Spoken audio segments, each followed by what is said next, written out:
Hello and welcome to this week's edition of the Engineering News and Mining Weekly magazine, published on Friday, 14 June 2024. In this week's cover article, Engineering News and Mining Weekly Deputy Editor for Features Nadine James writes that the big shortfall in climate adaptation funding undermines Africa's ability to respond. The effects of climate change are becoming increasingly evident, and yet a key component of the fight to preserve lives and livelihoods, namely adaptation funding, has stagnated, according to attendees of last month's Africa Climate Roundtable.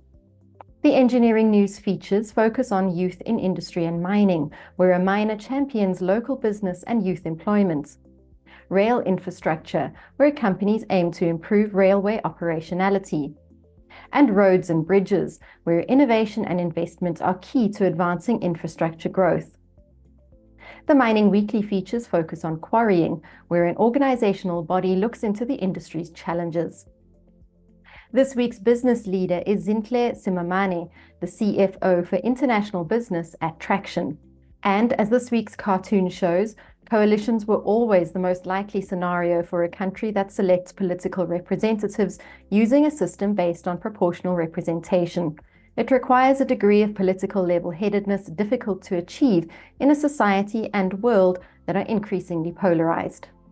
We hope you enjoy this week's edition of Creamer Media's Engineering News and Mining Weekly. Be sure to subscribe to the magazine that offers you in-depth news about developments in the real economy by emailing subscriptions@engineeringnews.co.za. Happy reading and see you next time.